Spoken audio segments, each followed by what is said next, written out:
नमस्कार दोस्तों, जय हिंद जय भारत। हम अध्ययन कर रहे हैं पाठ योजना निर्माण कार्यक्रम। इस पाठ योजना निर्माण कार्यक्रम के तहत आज की क्लास में हम हिंदी गद्य पाठ योजना क्रमांक 5 के अंतर्गत दो बेलों की कथा जो मुंशी प्रेमचंद द्वारा रचित है, इस पर आधारित पाठ योजना का निर्माण करना आपको बताएंगे। तो आप सब बने रहें हमारे साथ, हमारे YouTube चैनल के साथ।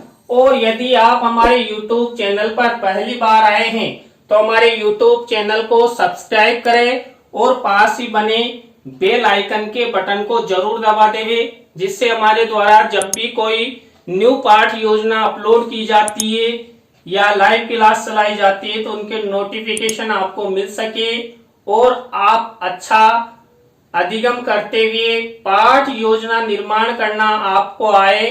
तो इसलिए आप जरूर हमारे चैनल को सब्सक्राइब कर देवे। देखिए, हम जब हिंदी गद्य पाठ योजना का निर्माण करते हैं तो सबसे पहले हम शामपट पूर्ति करते हैं।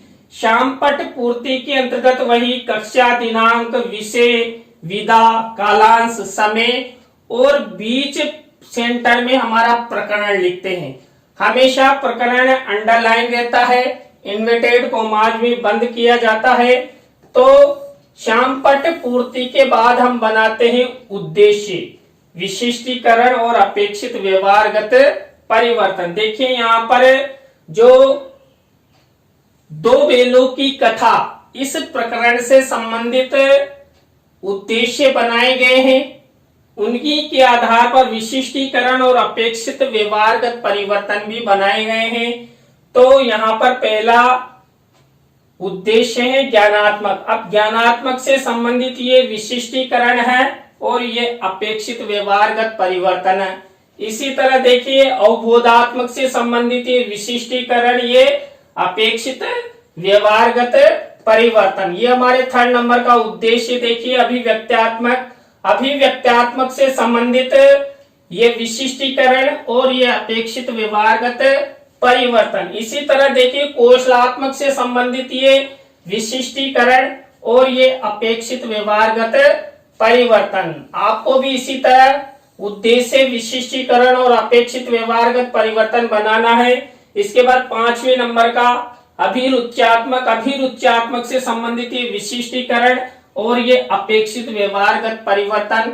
और 6 नंबर का उद्देश्य है अभिवृत्त्यात्मक से संबंधित ये विशिष्टीकरण और ये अपेक्षित व्यवहारगत परिवर्तन। देखिए, ये 6 उद्देश्य हमारे कंप्लीट हुए। उद्देश्यों के बाद देखिए हम कक्षा शिक्षण सहायक सामग्री। देखिए, यहाँ पर कक्षा शिक्षण सहायक सामग्री में हम सामान्य शिक्षण सहायक सामग्री और विशिष्ट शिक्षण सहायक सामग्री का निर्माण करते हैं। यहाँ पर विशिष्ट में देखिए हम यहाँ चार्ट और चित्र का निर्माण करेंगे।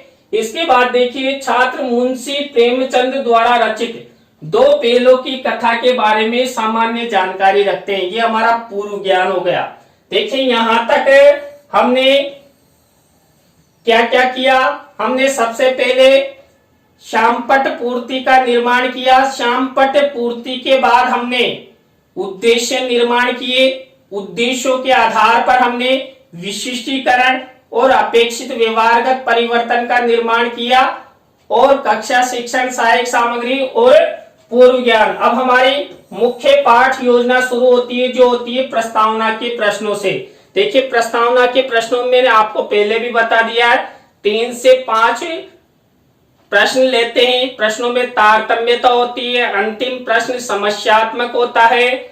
और देखिए, जो प्रस्तावना है हम चित्र के माध्यम से भी निकाल सकते हैं, सेंटेंस के माध्यम से भी निकाल सकते हैं और प्रश्नों के द्वारा भी निकाल सकते हैं। तो यहाँ पर देखिए, पहला प्रश्न है, हम खाने में प्रतिदिन अधिकांशतः क्या बनाते हैं? रोटी और सब्जी, जिसे हम चपाती भी कहते हैं। प्रतिदिन यही है कि रोटी और सब्जी हमारा मुख्य भोजन माना जाता है। अब इसी से अगला प्रश्न बना हुआ, रोटियां यानी किसकी बनाई जाती है? जो चपाती बनाई जाती है वो किसकी बनाई जाती है?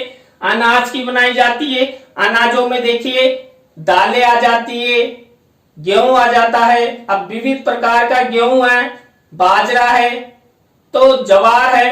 तो इसी अनाज से हमारा अगला प्रश्न बनेगा, हम अनाज कहाँ उगाते हैं। देखिए, हम अनाज खेतों में उगाते हैं। अब खेतों से ही हमारा अगला प्रश्न है, खेत जोतने का कार्य किन के द्वारा किया जाता है। देखिए, खेत जोतना यानी हकाई जुताई करना, ये किन के द्वारा किया जाता है। देखिए, बैलों के द्वारा और ट्रैक्टर के द्वारा। तो इन्हीं में से अगला प्रश्न बना हुआ है, मुंशी प्रेमचंद द्वारा रचित दो बैलों की कथा के बारे में आप क्या जानते हैं। देखिए, यहाँ पर बैल ले लिया पढ़ने, तो दो बैलों के बारे में आप क्या जानते हैं, ये हमारा समस्यात्मक प्रश्न हो गया। इस तरह आपको प्रस्तावना के प्रश्न बनाने हैं। प्रस्तावना के प्रश्नों के बाद देखिए उद्देश्य कथन। उद्देश्य कथन में वही बच्चों, आज हम मुंशी प्रेमचंद द्वारा रचित दो बैलों की कथा के बारे में विस्तार पूर्वक अध्ययन करेंगे। ये हमारा उद्देश्य कथन हो गया। उद्देश्य कथन के बाद पाठ प्रस्तुतिकरण। पाठ प्रस्तुतिकरण में जो हम पाठ पढ़ने जा रहे हैं, उस पाठ को के पृष्ठ संख्या को खोलने के लिए यहाँ पर छात्र अध्यापक, छात्र अध्यापिका छात्रों को निर्देशित करती है। तो पाठ प्रस्तुतिकरण के बाद हमारा चौथा शिक्षण बिंदु या चौथी स्टेप होती है आदर्श वाचन। देखिए, आदर्श वाचन छात्र अध्यापक, छात्र अध्यापिका द्वारा किया जाता है और इसमें विषय वस्तु का मिनीचर लगाया जाता है शिक्षण सहायक सामग्री में। देखिए, यहाँ पर मैंने नेक्स्ट पेज पर विषय वस्तु का मिनीचर लगाया है। आपको भी इसी कॉलम में पेज पर विषय वस्तु लिखकर फोल्डिंग करना है और यहाँ चस्पा कर देना है। तो देखिए, ये फॉर्मेट आदर्श वाचन का। आदर्श वाचन, देखिए, आदर्श वाचन के अंतर्गत जो विषय वस्तु हम प्रयोग करने जाए, दो बैलों की कथा से संबंधित ये विषय वस्तु है। आपको भी इसी तरह विषय वस्तु लिखकर मिनीचर पर लगाना है। तो ये विषय वस्तु यानी आदर्श वाचन हो गया। इसके बाद नेक्स्ट स्टेप आती है अनुकरण वाचन। अनुकरण वाचन छात्रों द्वारा किया जाता है। इसमें छात्र अध्यापक, छात्र अध्यापिका छात्रों को निर्देशित करते हैं। तो ये पांचवी स्टेप। छठी स्टेप देखिए अशुद्धि संशोधन। देखिए, अनुकरण वाचन के समय की गई अशुद्धियों को जो छात्र अध्यापक, छात्र अध्यापिका होते हैं, वो श्याम पट पर लिखता रहता है और श्याम पट की सहायता से इन्हें शुद्ध करवाता है। देखिए, श्याम पट वाले कॉलम में ये ब्लैक शीट पर ये अशुद्ध शब्द और ये शुद्ध शब्द लिखे हुए। आपको भी इसी तरह अशुद्धि संशोधन वाले कॉलम का प्रयोग करना है। इसके बाद नेक्स्ट स्टेप है काठिन्य निवारण। देखिए, काठिन्य निवारण ये सबसे महत्वपूर्ण स्टेप होती है। इसमें जो पाठ में आए हुए यानी कि दो बैलों की कथा पाठ में आए हुए जो कठिन शब्द है, उनको श्याम पट की सहायता से छात्र अध्यापक छात्रों को समझाता है। तो देखिए, यहाँ पर शब्द, अर्थ, विधि, प्रविधि और प्रयोग, इस तरह का फॉर्मेट आपको श्याम पट कार्य वाले कॉलम में बनाना है, जिससे छात्रों को अच्छी तरह समझ में आ जाए और आपको कम से कम 6 से 7 शब्द लेने ही है। अलग अलग विधि प्रविधियों का आपको प्रयोग करना है, उनका अर्थ बताना है और सेंटेंस का प्रयोग करना है। तो यह हुआ काठिन्य निवारण। काठिन्य निवारण के बाद हमारी नेक्स्ट स्टेप आती है सारांश कथन। देखिए, यहाँ पर चित्र के माध्यम से भी हम सारांश कथन कर सकते हैं। ये सारांश कथन का मिनीचर है। आपको भी इसी तरह सारांश कथन का मिनीचर लगाना है और चित्र भी लगाना है। यदि आप चित्र के माध्यम से जो सारांश मौखिक रूप से बोलते हैं, उसी को यहाँ पर एक पेपर में लिखकर उसको फोल्ड करके यहाँ पर चस्पा कर देना है। यहाँ तो मैंने इसलिए थोड़ा आपको दिखाने के लिए इस तरह लिखा है, आपको तो यहाँ पर लिखकर फोल्डिंग करना है। तो इसके बाद सारांश कथन के बाद देखिए बोध प्रश्न। देखिए, बोध प्रश्न जो अभी हमने सारांश कथन किया, सब कुछ करने के बाद ये प्रश्न, बोध प्रश्न छात्रों के मूल्यांकन हेतु तो पूछे जाते हैं। तो ये 5 बोध प्रश्न और ये 5 बोध उत्तर है। आपको भी इसी तरह बोध प्रश्न करने हैं। हमारी बोध प्रश्नों के बाद नेक्स्ट स्टेप आती है मौन वाचन। देखिए, जो संबंधित पाठ हम अध्ययन कर रहे थे उससे संबंधित यहाँ पर मौन वाचन के लिए छात्र अध्यापक छात्र अध्यापिका छात्रों को निर्देशित करता है, करती है। तो ये फॉर्मेट होता है मौन वाचन का। मौन वाचन के बाद देखिए हमारी नेक्स्ट स्टेप आती है विचार विश्लेषणात्मक प्रश्न। और विचार विश्लेषणात्मक प्रश्न पूछे जाते हैं क्यों और कैसे वाले।